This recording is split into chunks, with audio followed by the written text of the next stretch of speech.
आज मैं महामहिम राज्यपाल महोदय के द्वारा प्रस्तुत अभिभाषण पे हो रहे वाद विवाद पर अपनी प्रतिक्रिया देने के लिए आया हूं।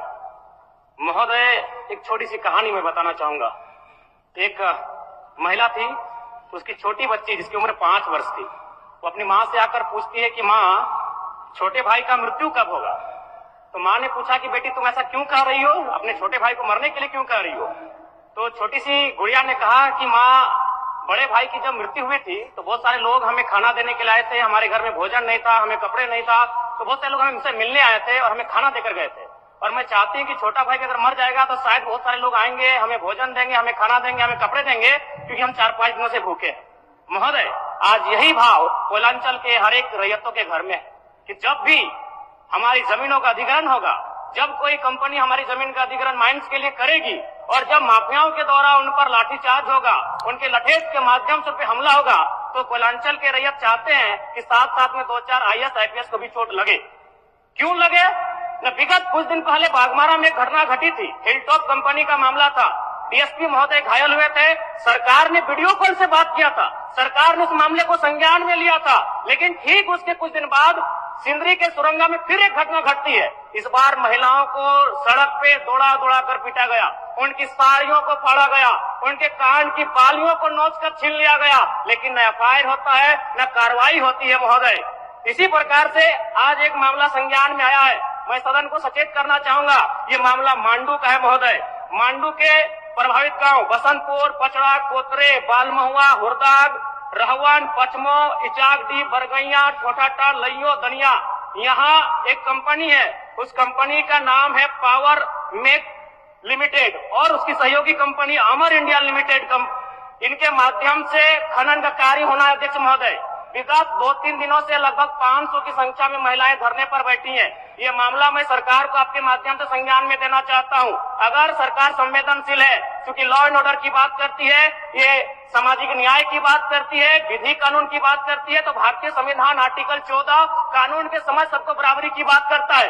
एक DSP घायल हुए, आपने लॉ एंड ऑर्डर को हाथ में लिया, DIG IG ने मार्च किया, DSP ने संज्ञान में लिया, DC घटनास्थल पर गई, लेकिन जब ग्रामीणों को पीटा जाता है, जब ग्रामीणों की जमीनों को जबरन लिया जाता है, कानून अपनी प्रतिक्रिया क्यों नहीं देता? अध्यक्ष महोदय, इसलिए मैं एक गंभीर मामला आपके संज्ञान में देना चाहता हूँ। महोदय, भारतीय संविधान आर्टिकल 301 कहता है, क्योंकि इससे पहले जो जमीन का मामला था वो हमारा मौलिक अधिकार था, लेकिन संशोधन करते हुए 300A में डाला गया है।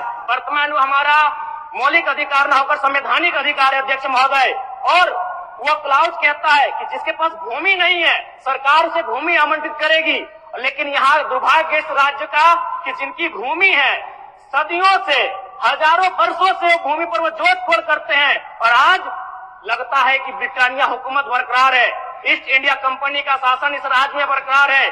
आज इसी प्रशासन के जोर पर आज उनकी जमीनों का जबरन अधिग्रहण किया जाता है। मांडू का मामला को संज्ञान में लीजिए, सुरंगा का मामला संज्ञान में लीजिए, घोरा का मामला संज्ञान में लीजिए। अध्यक्ष महोदय, क्योंकि रोज रोज आपके DSP घायल होने का इंतजार मत कीजिए। विधि के समक्ष अगर सब बराबर हैं तो रैयतों को भी जान जाती है, रैयतों को भी चोट लगता है। इस मामले को संज्ञान में लेंगे। महोदय, मैं आगे कहना चाहूंगा, अभी वरिष्ठ नेता ने कहा लॉ एंड ऑर्डर, मैं मानता हूं कि लॉ एंड ऑर्डर आपका है, लेकिन कहां है अध्यक्ष महोदय? गांवों में, खेतों में, खलिहानों में, बालू और कोयला के खदानों में, माफियाओं की जेब में आपका लॉ एंड ऑर्डर है। महोदय, मैं पढ़ के बताना चाहूंगा, ओबी डंपिंग को लेकर भिड़ंत, फायरिंग, बमबाजी, रेती जमीन पर ओबी डंप किए जाने को लेकर पहले भी हो चुका है संघर्ष, चले थे गोली बम, मामला जीनागोड़ा का। देव प्रभा आउटसोर्सिंग के समर्थकों व ग्रामीणों में झड़प, पत्थरबाजी व फायरिंग, तीसरा थानेदार का हाथ टूटा।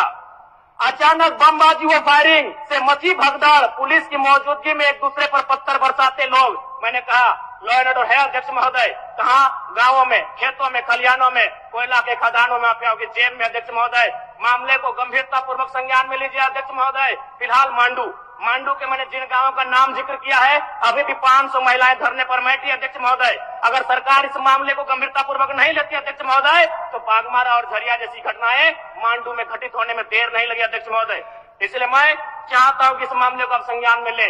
दूसरी बात अध्यक्ष महोदय, मैं आपके माध्यम से एक अत्यंत गंभीर मामला संज्ञान में देना चाहता हूं। धनबाद जिला तोपचाची प्रखंड अंतर्गत पिपराडी गांव आजादी के 78 साल बाद भी उस गांव की सड़क मुख्य सड़क से जुड़ नहीं पाई है।